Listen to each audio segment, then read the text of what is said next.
The Planning Commission Citizen Advisory Committee meeting, our regular meeting for Monday, March 8th, 2021. Please rise for the Pledge of Allegiance.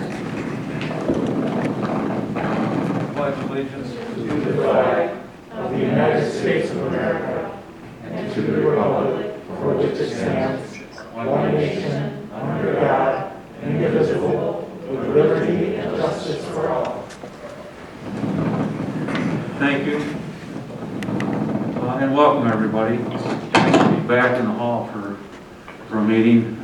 We're also doing this on a Zoom meeting, so we may be going off and on and doing all of those kinds of things, so we'll try to accommodate everybody the best we can. If your particular interest, especially under new business, is not immediate, if you want to wait out in the hall, you're more than welcome to. We've got enough space. As long as we have chairs out here, we're separated enough. But however you feel most comfortable, we'll try to accommodate it the best we can. With that, Sue, would you please do our roll call? Commissioner Cadwalder? Up here, I didn't know we were having it down there. That's fine. Commissioner Chambers? Here. Commissioner Ellis? Here. Commissioner Gadula? Here. Commissioner Schraven? Here. Commissioner Plank is absent, and Chair Barker? Here. Susie, doesn't he have to say where he's at? Like, for council, we have to say where we're at? Like Yes, Lowell, actually. Michigan. Yeah, Commissioner Cadwalder, can you just state your location?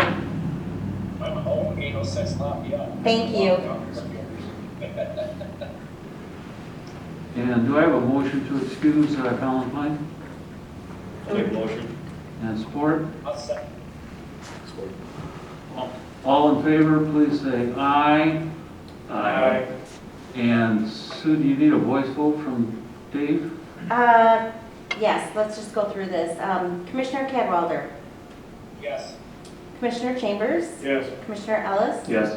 Commissioner Gadula? Yes. Commissioner Schraven? Yes. And Chair Barker? Yes, thank you. Do I have a motion for the approval of the agenda? Yeah, I'll make that motion. And second? Support. And discussion? Hearing no discussion, Sue, will you do the vote, please? Commissioner Cadwalder? Yes. Commissioner Chambers? Yes. Commissioner Ellis? Yes. Commissioner Gadula? Yes. Commissioner Schraven? Yes. And Chair Barker? Yes. And do I have a motion for the approval of the minutes of the previous meeting, February 8th, our regular meeting? Support. Motion approved. Tony's motioning. Do I have a second? Commissioner Cadwalder did. Sue, voice, or any discussion first? Sue, voice. Commissioner Cadwalder? Yes. Commissioner Chambers? Yes. Commissioner Ellis? Yes. Commissioner Gadula? Yes. Commissioner Schraven? Yes. And Chair Barker? Yes, thank you. This is the time for the public comments and communications concerning items not on the agenda. Seeing none, Sue, do you have anything not on the agenda? You don't, do you? No. Okay, thank you. There is no old business, so new business. The first one is a public hearing for text amendment to light industrial district and site plan review, special land use review for 211 South Washington vehicle towing service.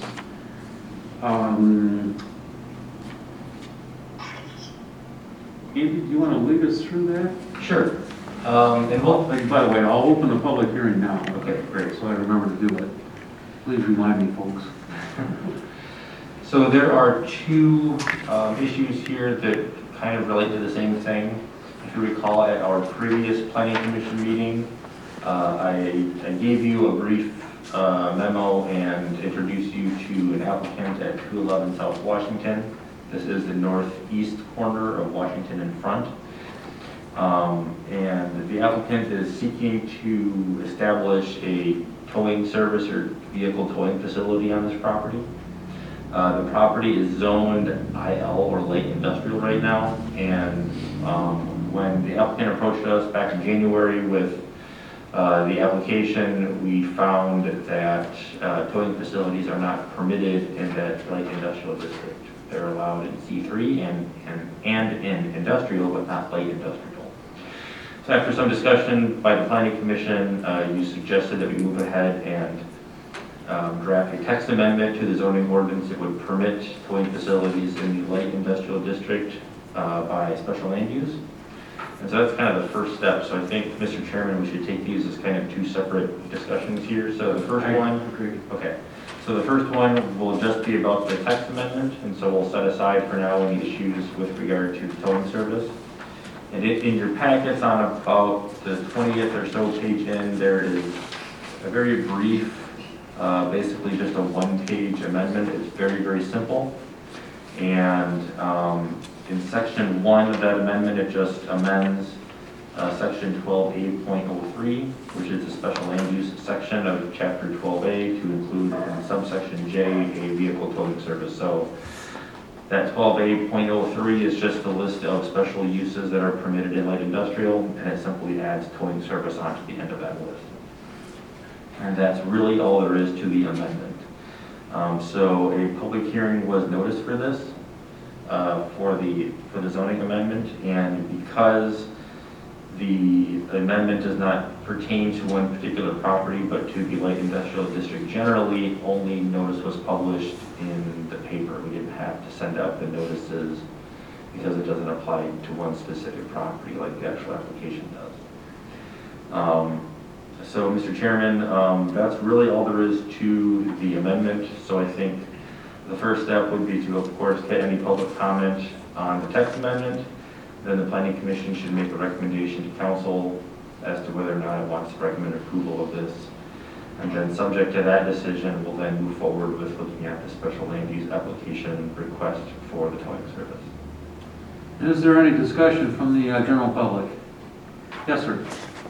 Hi, Please state your name and Sure. address if you like. my name is Brian McLean. I reside at 420 Kent Street, which is just kitty corner to the lot. So essentially, it's overlooking the backyard. I've lived in the neighborhood for 19 years now. When I moved in, I knew it was light industrial and residential, but most of the light industrial has been daytime, right, 8 to 5. I grew up, or when we first moved here, I remember the Superior Furniture Factory Union Whistle, and it's just part of what we deal with in those circumstances. My concern with the towing business being added in there is you're talking about a 24/7 operation, 365 days a year. And so what I don't know is beyond the hours of 8 to 5, which is when most of the businesses operate there, what that's going to create from a residential perspective. I get that it's light industrial there and all of the neighbors there are amazing, right? The electrician's great through there. Even Kings Milling, which is close to the area, after 5 o'clock it's relatively quiet. But the reality is I will walk out of my backyard, depending on the time of night, and we'll have those interruptions. And so I do have concern with adding what would essentially be a post 8 to 5 sort of business in that area. Thank you. And your name again, sir? Brian McLean. Brian, thank I you. live at 420 Kent, adjacent to it. Okay. Any other discussion from the public? Sue, anything from you? No. No? Commissioners, any thoughts on the amendment, text amendment? Brian, I'll make one observation, is that after we do the text amendment, which, as Andy said, goes across the entire city for all industrial and light industrial areas, we then will do the site plan, and I'm going to ask you to please, when we ask for questions or answers again, please raise that again, because it will come up, the hours. Happy to, thank you. And that would be I think the appropriate time to address this, frankly. Thanks. Okay? Having heard the public, is there any further discussion from the commissioners? Do we have a motion then to amend section 12A.03 of chapter 12A to include vehicle towing service? I'll make the motion. Amend it. Support? Yeah, I'll support that. Is there discussion? Hearing no discussion, then Sue, would you please do the roll call? Commissioner Cadwalder, Yes. Commissioner Chambers, Yes. Commissioner Ellis, Yes. Commissioner Gadula, Yes. Commissioner Shrabbin, Yes. and Chair Barker. Yes. Therefore, the Planning Commission will recommends to the council that they adopt the text amendment to include the vehicle towing service. So with that, we'll continue with the public notice for the towing service itself. 211 South Washington Special Land Use Application. Andy? All right, thank you, Mr. Chairman. So, this property, as I mentioned, it's a little more than half an acre. It occupies basically 3 of the old platted lots, I think, at the northeast corner of Washington and Front Street. There are 2 buildings on the property presently, both of which would be proposed to stay there. They're presently used just for storage purposes generally. The 2 buildings total about 6,000 square feet in the area, and then there's a little driveway that comes off of Washington Street that heads into one of the buildings, and then on the other side, kind of on the eastern side of the property, there's a driveway that comes to the north from Front Street. Then there's kind of a gravelly area there. There's overhead doors on each side of that larger building there. There's overhead doors on the east and overhead doors on the west side of that building, and that's primarily the building, as I understand it, that would be mostly used for this kind of service. So the site plan requirements, because there aren't any new buildings or structures proposed here, so a lot of the site plan requirements we would ordinarily ask for when it comes to putting together a site plan are not necessarily applicable. There are a lot of items that are ordinarily required by the ordinance that have not been submitted by the applicant, so you have the site plan in front of you as what was proposed. There are a few dimensions, I think, that might be helpful in terms of driveways and parking areas and things like that. And then I would also observe that the ordinance requires specifically for towing services that any outdoor storage areas where vehicles would be stored have to be paved with asphalt or concrete. So with that being said, there would be an increase in the impervious surface on the site. And so some provision for stormwater would need to be made. Either, I'm not sure if there's existing facilities in that area, or if they would have to create some sort of detention or retention area to collect stormwater. Andy, we've been talking about that, paving and doing all that. On a site like this, is it common for like an oil separator to go in before that water leaves to go to the... Yeah, I mean, you could certainly request that, absolutely, and that would be a reasonable thing to ask for. I mean, the ordinance does not require that, but I've seen that in other... Yeah, I'm just thinking, if they're smashed, crashed, and dripping, then we don't need it. It's right there in the floodplain anyway, but we don't need it getting into the water source anymore than we can. Okay. Okay, thank you. So just a few comments on the site plan. I talked a little bit about the parking area. The ordinance doesn't require a certain number of spaces for towing facilities, so I'm not sure if the applicant is present or if the applicant is on the call, but if so, some information about parking might be helpful, just to ensure that any off-street parking areas for the applicant's equipment plus vehicles that are then towed to the site is provided, either inside or out. We have applied a standard of about 5 spaces, and according to the ordinance, and I think there's certainly room on the site for 5 spaces. Andy, does that mean 5 of the towed cars, trucks, whatever? Or is that in addition, are those in addition to trucks and stuff that normally would? Yeah, so it would depend. So in this area, the Planning Commission, and we've had conversations about parking before, where the Planning Commission has a fair amount of discretion to kind of look at what's needed by the applicant and what's likely to be occupied and what the demand is likely to be based on the nature of the use and the scale and intensity of it. So there's room also inside, and I think the applicant is planning on storing some of those vehicles inside the building as well. So between those two, I am comfortable with the amount of parking that's provided. But certainly if there's any information from the applicant, if he's on the call, that would help kind of clarify some of those questions. Sue, do we have anybody on the Yes, call? yeah, Chris Nelson is on the call. Chris, can you unmute yourself? Okay. All right, the commissioners have a few questions about parking. Yeah, we are planning on storing some of them inside and then utilizing as much of the yard as we can. We're going to pave the whole entire yard. So will a tow truck be there at all times, basically, or? Susie, can you move your mic down? a No, little bit? my drivers take the tow trucks home with them. The only time they would be there is if we need to service them or if we're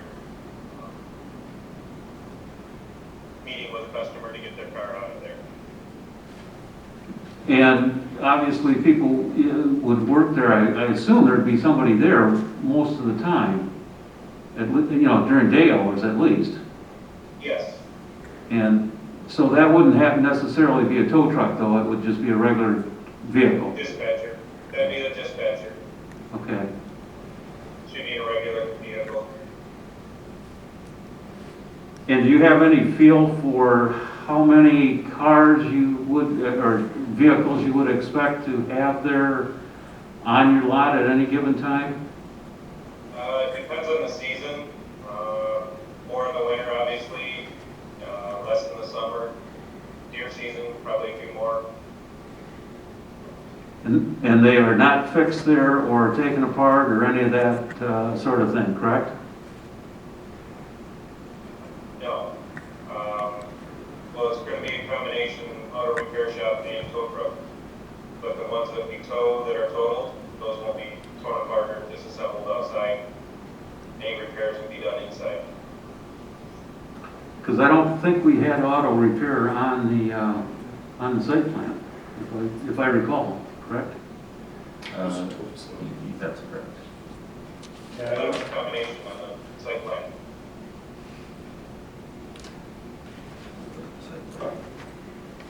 Pretty sure I read where it was not on there, that it was strictly storage. I thought I read two. I can be mistaken, but.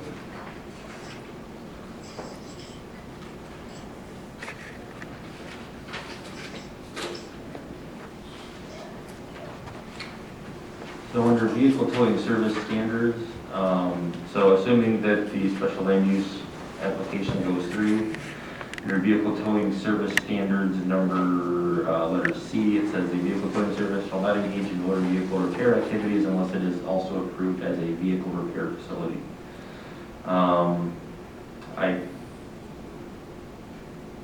I am not 100% sure. I think that vehicle repair is permitted in the light industrial district, but I'm not 100% on that. And the site plan shows the existing building, concrete parking, gravel parking, fence, landscaping, asphalt drives, sidewalks. The site plan, I don't see repair on it.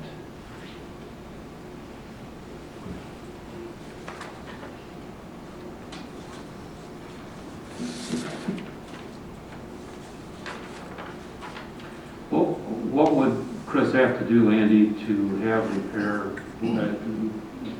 That would have to be added on to this eventually?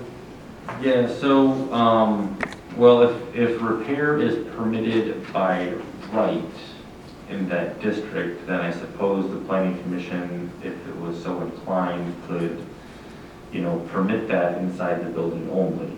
The issue would come up if repair is a special use, then obviously that would require renoticing because the hearing notice did not indicate auto repair occurring on the property, just talking about the towing service.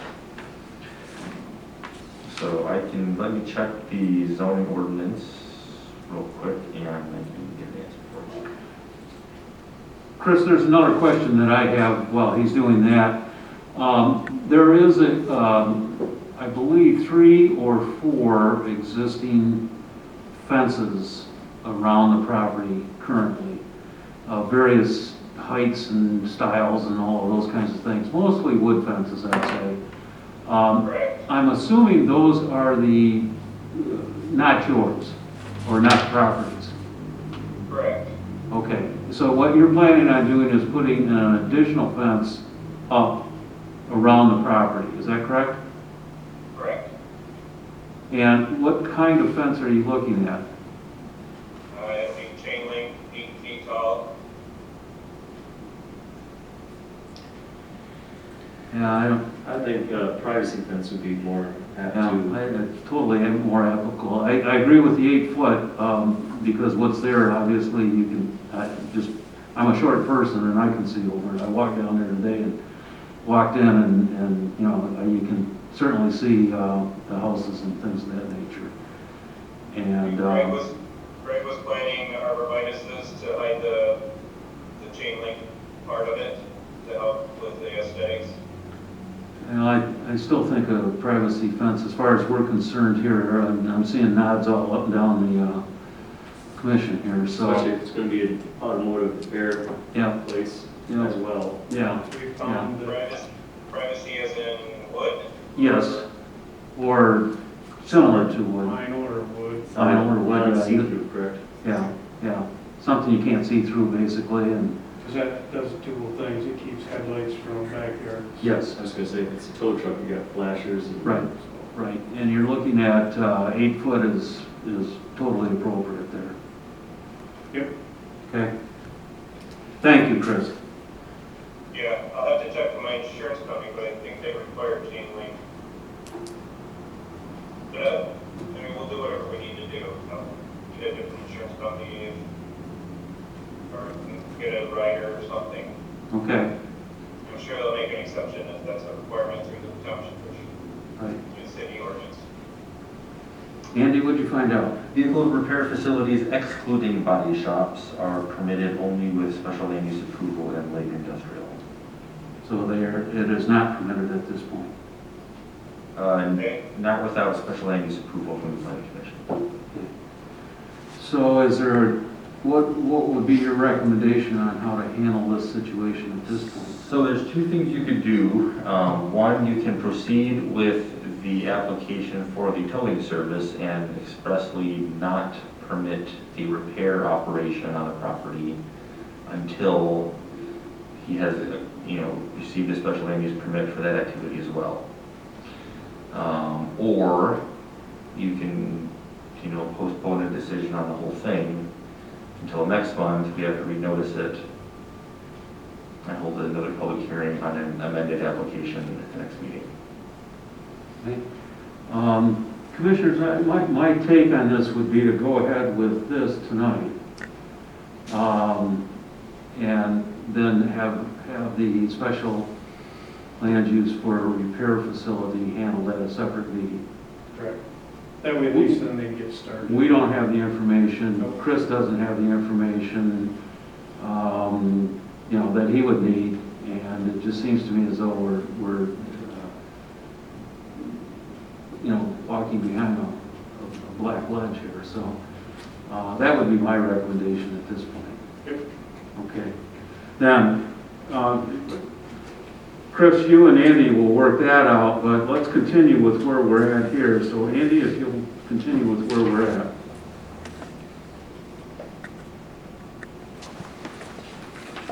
All right, let me get back to my report here. So,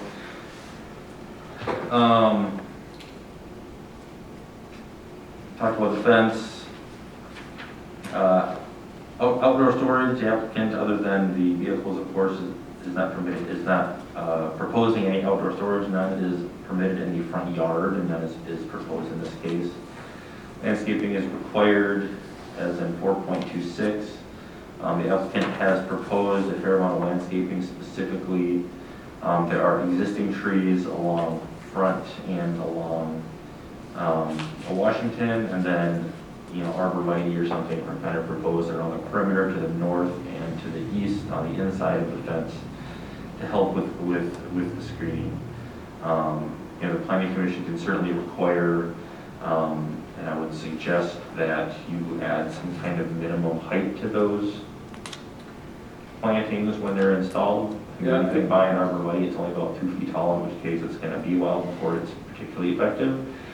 So you might want to require some minimum height there. Having walked down there today, there was a number of them there. Chris, are you referring to the ones that are already there, or are you looking at additional ones planted? Greg planted a bunch of them this fall when we started this project. Mm-hmm. That was in anticipation of having chain link fence. Okay. There are 4-foot arborvitaes there now.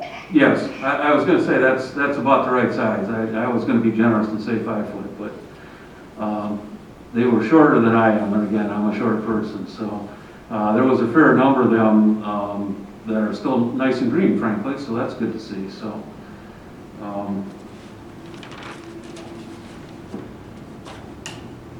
Again, that would be another reason to have a privacy fence, I mean, quite honestly. Okay?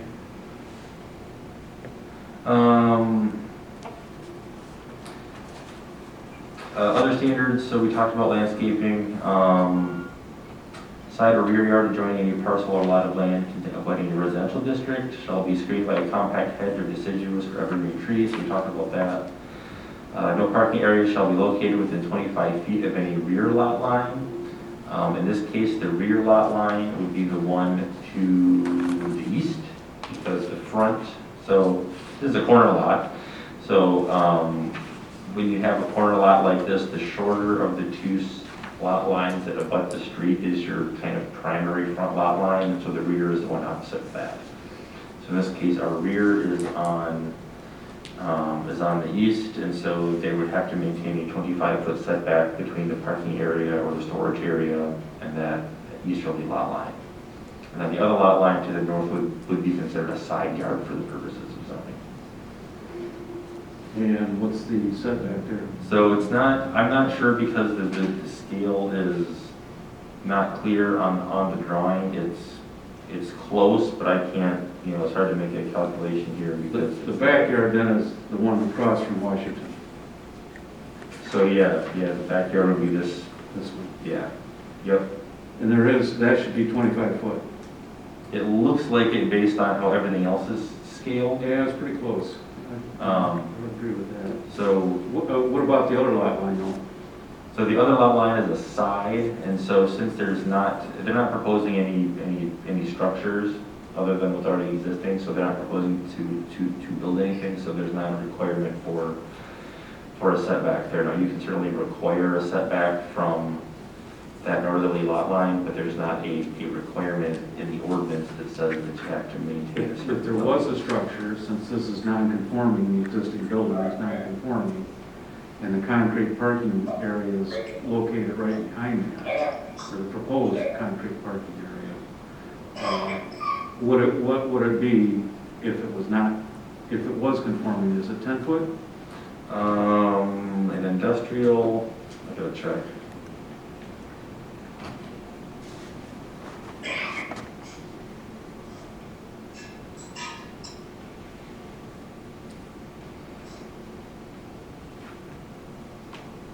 Side yard in the industrial district would be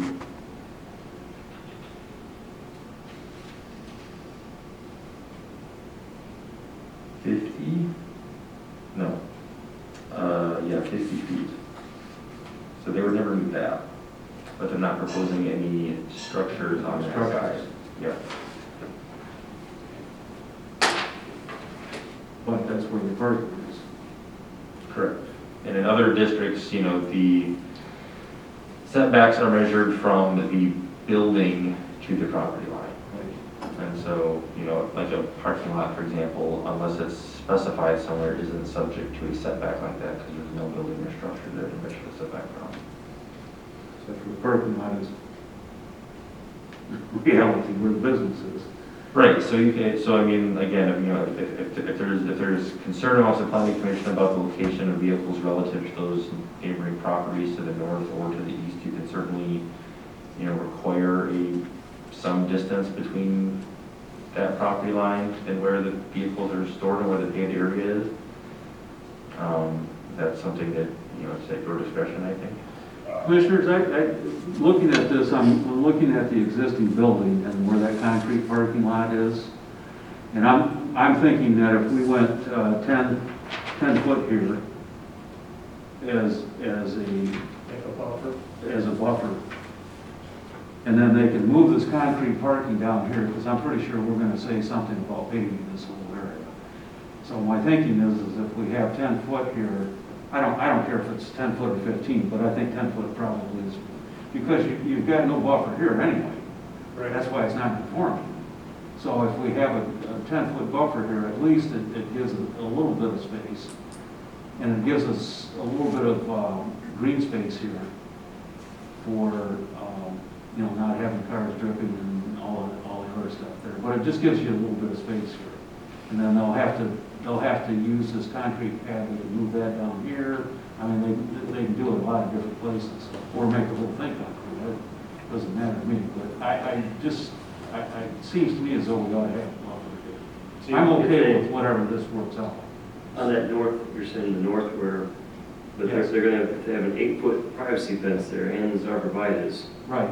I mean, And I'm saying just another 10 foot of buffer there, because it's already non-conforming. And that would go from the line, don't forget. So you've got the fence, you've got the arborvitae, so that's 5 foot right there. So you got another 5 foot. Just gives it a little bit more space there. And this is where the houses are. Yep. The houses are all along here. So to give that a little bit more space makes a lot more sense. I would disagree with the 8-foot fence, but, I mean, if you want to utilize all that back space for parking, I mean, if there's 4 more feet, let's say, who's gonna see it unless the fence is down? And if they're only gonna put concrete up there, Well, it's I don't gonna be enclosed, I was like, I was looking at the satellite image, and there's a lot of trees there already. I just want to give them as much space as possible. yeah, I agree. It's all tucked in But back. again, you've got all your houses over here, and I'm just thinking that if you have that extra 5 foot is what you're looking at probably. I see it as kind of wasted space for them. Okay. I mean, I'd be, If it was a chain link fence, I'd be like, giddy up, let's go. But if they're already gonna have an 8-foot wall right there, give them the use of their property. I mean, they're planting arborvitae and a wall. I understand what you're saying. If there's houses and you can see through it, Right. get as much land and greenery as you can, but Yeah. they're gonna put an 8-foot wall, that's Well, I just Awesome think to see. you gotta go somewhat beyond the arborvitae because you're gonna kill it if you just put gravel or, concrete there. So that's partially my thinking too. compromise at 7 foot That's fine.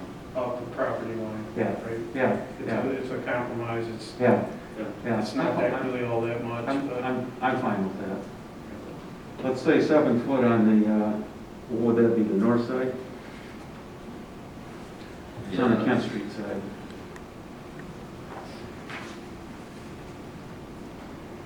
And consequently, too, looking at it, do we ask for the arborvitae to go all the way down to this point here and move that concrete pad down?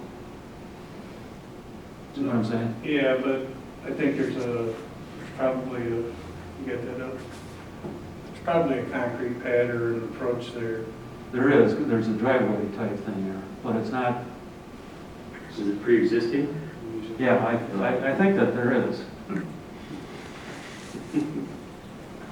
It's not, it's gonna have to be redone anyway. Yeah.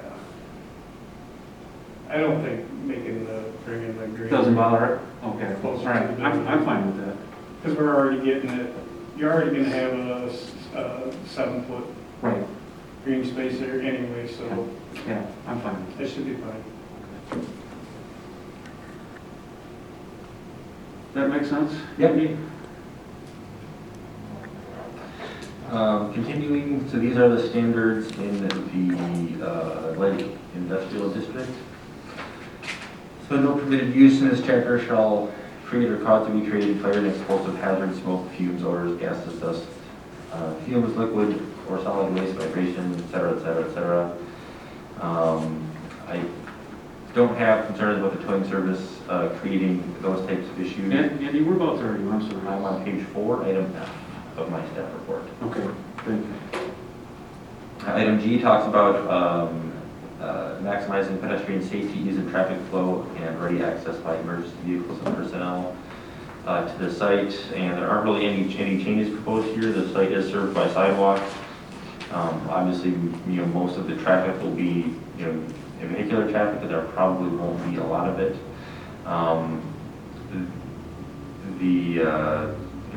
As part of the process, the fire department will, as they always do, weigh in on this and everything else that comes across their desk. So if they have any access concerns, they will be addressed if it's approved. H, off-street parking and loading areas must be hard surfaced and designed and used so as to avoid significant adverse impacts on adjacent and nearby lands. So as we mentioned before, most of that area behind the buildings back there is gravel, and so that would have to be hard surfaced with asphalt or concrete before it's used for this purpose. And then I, refuse and service areas shall be designed so as to maximize safety. So those are not shown on the site plan. I'm not sure if there will be a dumpster on the site. If so, obviously it'll need to be shown on the site plan and dealt with. Chris, is there any plan for a dumpster or anything along that line? Yeah, we'll have a dumpster there. Will it be in the existing building? I think that part will have in the back where that notch is. Okay, The dumpster company, we'll have it hidden. okay. And we're looking at asphalt or concrete for the entire parking area, is that correct? Instead of gravel? Correct, commissioners? Asphalt or concrete? Okay. You're looking at a dumpster in the notch.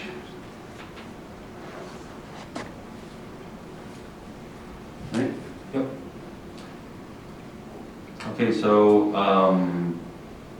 you want to walk through the site plan? So now we have to walk through the site plan and the special land use review standards. Do you want to do one at a time, Yes. Mr. Chairman? Sure. For our usual practice. Well, let's do, We're going to do all the site plan review chapters. let's go through, sections first? yeah, let's do all of them and then we'll come back as necessary. Okay. The first standard says that the uses proposed will not adversely affect the public health, safety, or welfare. There shall be planned to take into account topography, size of the property, uses on adjoining property, and so forth. And that it shall not impede the normally orderly development of surrounding property for uses permitted in the ordinance. So there are a couple of comments we have here. So the change of use to a towing service from its current use as kind of a storage facility or storage use does not concern me greatly. However, screening is something that we're concerned about on the site. Orientation of lighting on the site is also something I'm not sure if there's going to be, we mentioned, possibly vehicles showing up at night, lights, flashing lights that are on tow trucks, etc. If any of those things are concerned, if there's going to be site lighting, obviously with residences to the east and to the north, I think it's important that site plan the applicant, make sure that it's screened appropriately, and I think for the generally speaking, with a solid fence, with the arborvitae, with the setbacks, anything like that, I think that if the planning commission agrees with that analysis, it can find that standard is met. Right. Andy, I got a question. We can put it in now to where they cannot have their strobe lights on while in the lot, right? Sure.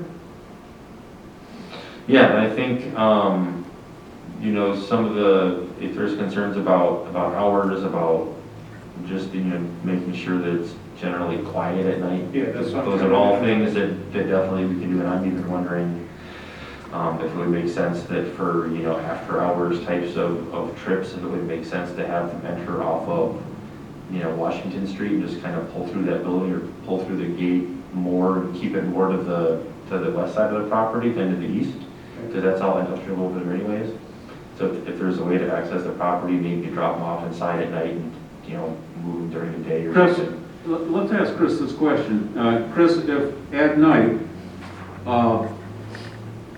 and I'm assuming that you have a number of vehicles at night, could you park those vehicles in the existing building on at 225 South Washington, the larger building there? Yeah, at night, our plan is to keep things as quiet as possible. There's no reason to use strobe lights. And if it's a late night call after dark or late night, we would pull them in the building and pull them out during the daytime hours. And we can put that into the site plan, correct? Yes, As one of the conditions? yes, so what I would suggest, if you're inclined to approve it, is when we're talking about conditions, and we can have this conversation now if you want, but talk about our hours of operation. So the regular hours would be, you know, 8 to 5, or 8 to 7, or 8 to 8, whatever we think is reasonable. And then anybody there outside of those hours, you would say that you must, you know, the tow truck must pull in off of Washington, drop the car inside, and then deal with it during the day, during the regular business hours, so that you're not having the, you know, the backed up noise, the headlights, etc. Any suggestions as far as hours go? I guess I'm fine with 7 to 8, frankly. Yeah. I mean, 7 o'clock, you're normally, people are up at least, and light is out usually, unless it's, you know, in the dead of winter, I guess, but 7 to 8 seems to me to be reasonable. And Chris, obviously, I think you're gonna have to use your own judgment here a little bit. If it's dark outside and it's 7:30, then, you know, maybe the best thing to do would be to leave it in the building. We're trying not to handicap you, though, horribly here. I guess I'd recommend 7 to 8. Does that sound okay? Yep. Yeah, that's, I mean, I was thinking 7 to 9, but 8's fine. I'm good with 9. All right, 7 to 9 then. Let's make it 7 to 9. That's reasonable. Our goal is to fit in with the community, so. Right. We're not gonna, we don't wanna upset any of the neighbors. We wanna be a fixture in the community, so. Okay. No, I'm good with, 7 to 9? yeah. Yeah, I think we've said 9 to other people too. Yeah. And the other thing is obviously this is a 7-day-a-week job. So, you know, I mean, we have to be aware of that. I don't think that makes any difference. Absolutely. Pardon? Absolutely, we get less calls on the weekends, so Yeah. there'll be less volume on the weekend, but we're gonna be conscious of the weekend calls as well. And not only pulling the vehicle into the garage, but also no strobe lights, sirens, or any of those kinds of things, obviously as quiet as possible, correct? And then you can exit out the other side, correct? Onto Front Street? Yeah, there's no reason for strobe lights when we're unloading the vehicle. That's only when we're on the street loading one up that's disabled and there's a possible vehicle around. Okay.